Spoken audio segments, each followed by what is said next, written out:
we're going to keep pivoting. We're going to stick around because we're going to go to business and branding. We're going to continue the conversation on the Business Athlete Manifesto. Let's bring it back to Amanda, Kristina. Amanda strikes me as somebody who would have like a manifesto. Maybe she has, but she strikes me as somebody with principles and values, and one that would articulate them and say, hey, here's who I am and here's what I stand for.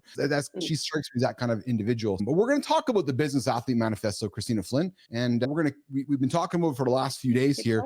Yeah, let's do it. So over the last number of days, we dug into a number of different parts of the manifesto. And as I said to Nation a couple of days ago, Kristina, I created this manifesto as I was working my way through ICUC as a way for humans to get to know who I was as a leader, and for humans to get to know who I was as a human being. And it's almost like that mini, hey, here's my 14-minute video, get to know Keith video. It's just a way for me to put myself on the table. So for the last few days, Kristina, we have been reviewing Put Humans in Wellness First. We've been talking about prioritizing physical, mental, and emotional self-care. We've been talking about leading with love. We've been talking about having good manners. Yesterday, we talked about empowerment, encouragement, support. And you said, Keith, I don't want to be empowered. I want to be supported when I fall and celebrated when I win, and I want to have access. We talked about that yesterday. But let's move into the next value that I have listed in the Business Athlete Manifesto. And I was excited to talk about this one because where you came from in the world of sports and athletics, Kristina, from your career, and then working for the NBA. And Kristina, it's this idea about competition.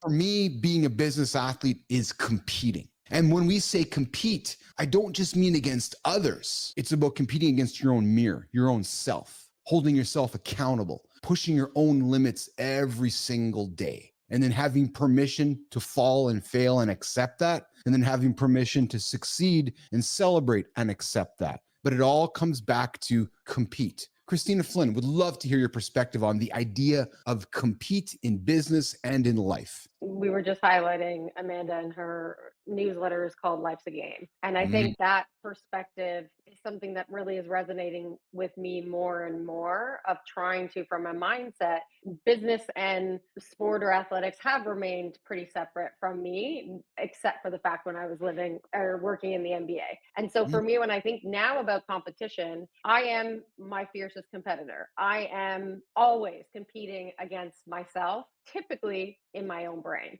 And I'm competing against the voices that are there. I'm competing against the things that are easier to do versus the things that are harder to do. So for me, competition in this sense of looking at it of like, how are you competing with yourself? But how are you acknowledging what the competition is bringing, and then how you're going to actually, what's the game plan? What's the plan you're going to bring against it to say, I know this is what they're bringing. I know this is the plan. I know the voices in my head are trying to lead me down the path of something that's easier versus harder. And so how am I going to compete against myself and my own mind for its seeking of safety and seeking of comfort, quite frankly? Tina, some people say that competition and the idea of competition can be toxic. It can be self-defeating. Always comparing yourself to your own mirror, what you did or didn't accomplish yesterday, or always comparing yourself to others. That, and I'm gonna admit to you vulnerably here, I've had to battle that through life.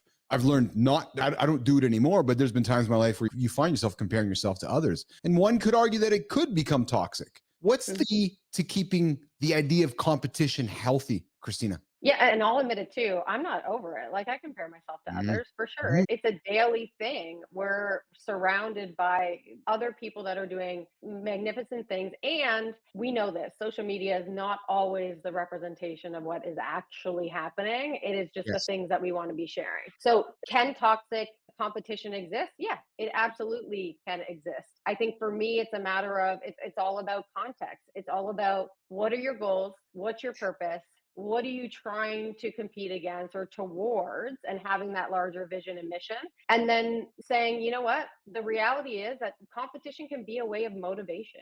Competition can be a way of tracking progress and momentum. So it's not for everyone. I love competition. I'm fucking competitive when me and my kids are playing basketball and they're 5-2, and I'm like, no, you ain't scoring on me. If I can get you, no, you're not scoring. I am a competitive person, and I always have been. So that works for me. And so I want to lean into the things that actually work for me. If I Mhm. am a competitive person and that works for me, great. Then use that energy and use the momentum and use this idea of a season where I think we don't talk about this enough in business as well, especially from a business athlete perspective. If you're an athlete, you're used to failing because you're not going to win every single game. You're not always going to have a really great game. I was always really tough on myself when I had a bad game, but ultimately you're working towards this larger vision, which is the championship. So you can manage those failures in that moment and get back up and continue to work towards that vision. And I think that's a great perspective to bring to business as well. Your failures are going to look different, and maybe they're going to have a larger risk or larger impact on you in business. But ultimately, what are you working towards? What are you competing against? Who are you competing against? And how can you make that fun and enjoyable if that's something that works for you?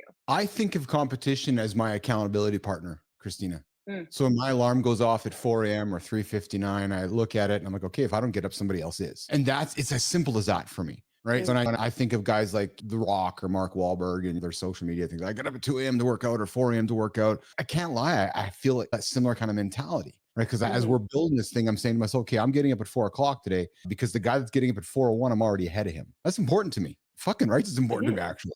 Right. So that's And so good for you to lean into it. Why not? exactly. So to me, compete is very much the same as accountability because when Mhm. I hear that, it helps me be accountable to myself. So it's not Yep. so much me trying to out arm wrestle you as it's me saying, oh, okay, because I've never been the most talented guy in the room, but I've always believed I'm the hardest working guy in the room. So for me, Mhm. competition equals accountability. Accountability equals competition. That's how I see it. And that's how I would offer Yep. Business Athlete Nation is maybe that's a way for you to hold yourself accountable is just to think about it from a competitive perspective. Yep. Let's continue. Let's continue in the manifesto, Christina. And what we're going to do today is we're gonna knock off two today because I'm really enjoying this and we're going to come back with the next one tomorrow. But here's the next one. The other C word, and as you've gotten to know me, I think you know how much I love this one. The other C word in being a business athlete in our manifesto is this idea of curiosity. Be curious is all about staying open, asking questions, and seeking new ideas. But to me, Christina, being a business athlete and seeking curiosity also means seeking listening and understanding. I Mm. love the idea of curiosity because you can never be wrong or you can never be right with curiosity. You can just simply be curious and there's never Mhm. an end to it. So I love that. And I think that I don't know if we as humans talk about it enough or if we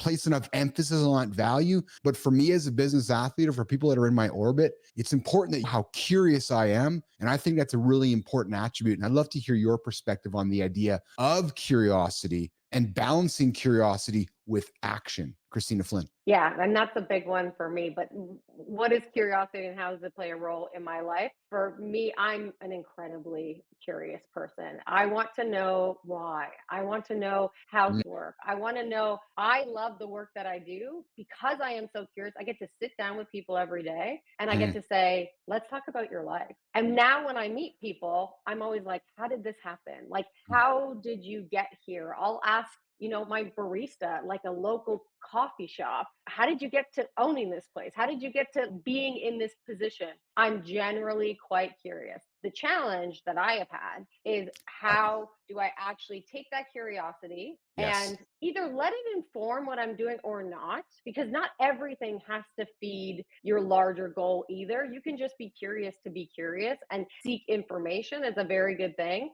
How do you take that curiosity, make sure the things that you want to push your goal forward are there, let them fuel that, and then actually act? And the actually acting part, I have fooled myself for a very long time thinking that I was making progress when in actuality, I was just addicted to information. I was very curious and it was Yes. likely tied to I thought other people had figured it out. I thought other Yes. people had the answers. And like we were talking about earlier, I was looking for the solutions external to me versus getting curious. And what I keep telling folks online, get curious about yourself too. Get curious about your story. Get curious about the reality that what you're telling yourself and the story you've been telling yourself may not be reality. So, what is reality? This is great because as I've gotten to know you and we've talked to get to know each other, curiosity can also kill you, and not literally Oh, because it in many ways yeah, because it prevents action often. yeah. Curiosity will get in the way of action. So again, for Mhm. me as a business athlete and that business athlete mindset is being curious, but then to Christina's point, knowing when to act. Because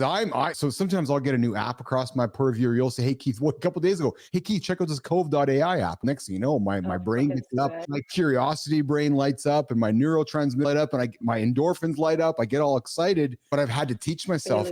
Yeah, I've had to teach myself how to take that curiosity, place it aside, and then drive action and learn how to balance that. Because I wasn't always good at that, Kristina. I would find myself curious, but never get anything done. Like, I give you all the information. It's so much fun to see how other people are doing it. Other people are approaching it. What I have had to learn to do, and I would say I'm still learning every day. It's very difficult for me. But to your point, I need to give myself time to be curious in a way that's not driving anything forward. That if I want my brain to be able to have moments where it can go wherever it wants, let it have those, set those aside, time block those, so that when I need to get shit done, and when maybe what I'm doing isn't giving me the same kind of high or the same kind of excitement, I know in the future I will have time set aside to not be guided by what I need to get done, but to have moments to just be curious and just see where my mind goes. Like, I love taking time and just seeing, where have my clicks taken me? Where has my brain gone from like where it started to where it ended up? That's a lot of fun to me. So I give and I grant myself that time to have it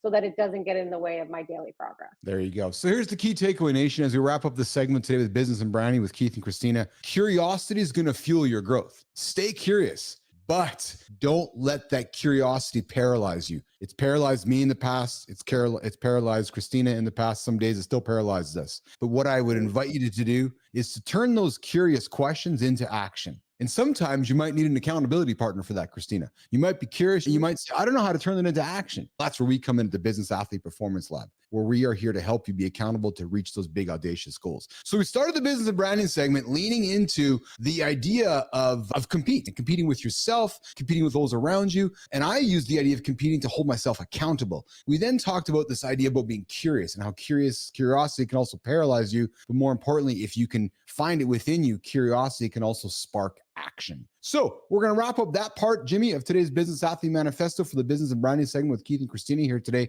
And Tina, another great show. We've been, every day we reflect on our shows here, and we are now in, it seems like, this great little rhythm. And I'm excited about it. I'm excited about the rest of the week's shows. And nation, if you are ready to start living the Business Athlete Manifesto, hit the like button, subscribe to the channel, share the show with your friends. We're the only show that wakes up in North America to help you guys not hit the snooze button, to help you get accountable, to help you build that personal brand, and to help you achieve the biggest goals in your life. Kristina, final comments from you before we wrap up? I know the action I need to take is fucking sorting this window out so that every day at 9:56 in this segment, my face doesn't get all jacked up from the fucking blind. So that's my action for today. If I come back here tomorrow and I still have this artistic representation on my face, I grant you the permission. Just kick me off the show. How about that? Oh, I love it. Sun, go away. Your savings thing happens here in the next couple of weeks, and we might have a little different impact on your lights there. I just need to put some shit over it. This needs to not happen every day. It's artistic, it's beautiful, but it doesn't need to happen. I love it. Hey, I'm Keith Billis. That's Kristina Flynn. Over there, that's producer Jimmy. He's on the buttons. And over there, that's Marty and John. They're just walking to their appointments. We are here every single day, Monday to Friday, 8 o'clock Eastern time. The only morning show that helps you guys get up and achieve those big goals. On behalf of Kristina Flynn, I'm Keith Billis. Flinner, let's get out of here. We'll see you guys. We'll see you guys tomorrow. See y'all later. See y'all later. See you, Jimmy.